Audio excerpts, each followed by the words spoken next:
Hello welcome all of you. നമ്മളിന്ന് വന്നിട്ടുള്ളത് വായനാ ദിനത്തോടനുബന്ധിച്ചിട്ടുള്ള ക്വിസായിട്ടാണ്. കഴിഞ്ഞ പ്രാവശ്യം നമ്മുടെ പരിസ്ഥിതി ദിനത്തോടനുബന്ധിച്ചിട്ടുള്ള ക്വിസ് ഇട്ട സമയത്ത് ഒരുപാട് റെസ്പോൺസ് നമുക്ക് വന്നിട്ടുണ്ടായിരുന്നു.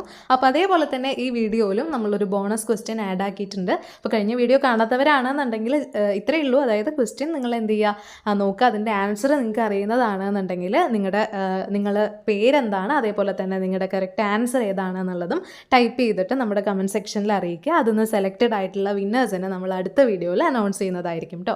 അപ്പോൾ വീഡിയോ സ്കിപ്പ് ചെയ്യാതെ തന്നെ കാണാം. ഓക്കെ, ഫസ്റ്റ് ക്വസ്റ്റ്യൻ, ആരുടെ ചരമദിനമാണ് കേരളത്തിൽ വായനാ ദിനമായി ആചരിക്കുന്നത്? ആരുടെ ചരമദിനമാണ്? PN പണിക്കർ.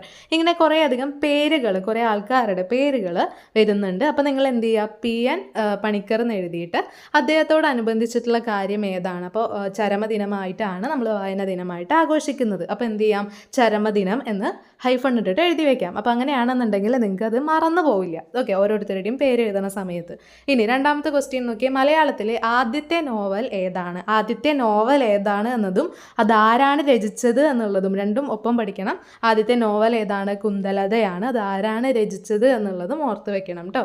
ഇനി മൂന്നാമത്തെ ക്വസ്റ്റ്യൻ, വീണപ്പൂവ് എന്ന കവിതയുടെ രചയിതാവ് ആരാണ്? നമ്മുടെ കുമാരനാശാൻ അല്ലേ. ഇനി ഈ റീഡിങ് എന്ന് പറയുമ്പോൾ നിങ്ങൾ പലർക്കും അറിയുന്നതായിരിക്കും. ഈ എന്ന് പറയുന്നത് കൊണ്ട് നമ്മൾ എന്താണ് ഉദ്ദേശിക്കുന്നത്? ഇലക്ട്രോണിക് എന്നാണ് ഉദ്ദേശിക്കുന്നത് അല്ലേ.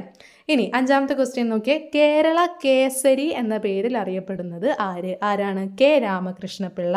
ഇതാണ് ഞാൻ പറഞ്ഞത്, കുറേ പേരുടെ പേര് പഠിക്കാനുണ്ട്. അപ്പോൾ ആ പേരും അതിനോടനുബന്ധിച്ച് ആൾ എന്തുകൊണ്ടാണ് ഫേമസ് ആയിട്ടുള്ളത്, അല്ലെങ്കിൽ ആളുടെ ഇമ്പോർട്ടൻ്റ് ആയിട്ടുള്ള നോട്ടഡ് പോയിന്റ്സ് ഏതൊക്കെയാണെന്നുള്ളതും എഴുതി വയ്ക്കുക, ഹൈഫൺ ഇട്ടിട്ട് കേട്ടോ. അപ്പോൾ നിങ്ങൾ എന്ത് ചെയ്യുക, K രാമകൃഷ്ണപിള്ള എന്ന് എഴുതിയിട്ട് ഹൈഫൺ ഇട്ടിട്ട് നിങ്ങളുടെ നോട്ടിൽ എന്ത് ചെയ്യുക, കേരള കേസരി എന്നുള്ളത് എഴുതി വയ്ക്കുക. അപ്പോൾ നിങ്ങൾ മറന്നുപോയില്ല. ഇനി സിക്സ്ത് ക്വസ്റ്റ്യൻ, കേരള വിദ്യാഭ്യാസ വകുപ്പ് വായനാ വാരമായി ആചരിക്കുന്നത് ജൂൺ 19 മുതൽ, അതായത് ജൂൺ 19 നമ്മുടെ വായനാ ദിനം എന്ന് പറയുന്നത്. പക്ഷെ വായനാ വാരമായി ആചരിക്കുന്നത് ഏത് ദിവസം വരെയാണ്? ജൂൺ 19 മുതൽ ഏത് ദിവസം വരെയാണ്? ജൂൺ 25 വരെയാണ് നമ്മുടെ കേരള വിദ്യാഭ്യാസ വകുപ്പ് വായനാ വാരമായിട്ട് ആചരിക്കുന്നത് കേട്ടോ. അപ്പോൾ അതും ഒന്ന് ഓർത്ത് വെക്കാം. ഇനി നമ്മുടെ സെവൻത്ത് ക്വസ്റ്റ്യൻ, കേരള സാഹിത്യ അക്കാദമിയുടെ മുഖപത്രം എന്താണ്? സാഹിത്യ ലോകം. എട്ടാമത്തെ ക്വസ്റ്റ്യൻ, എഴുത്തച്ഛൻ സ്മാരകം എവിടെയാണ് സ്ഥിതി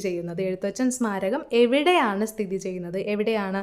മലപ്പുറത്താണ് അല്ലേ. മലപ്പുറം തിരൂർ തുഞ്ചൻ പറമ്പിലാണ് നമ്മുടെ എഴുത്തച്ഛൻ സ്മാരകം സ്ഥിതി ചെയ്യുന്നത് എന്നുള്ളത് ഓർത്ത് വയ്ക്കുക. ജസ്റ്റ് മലപ്പുറം എന്നുള്ളതെങ്കിലും ഓർത്ത് വയ്ക്കുക. ഓക്കെ, ഇനി നിങ്ങളുടെ ബോണസ് ക്വസ്റ്റ്യൻ ആണ്.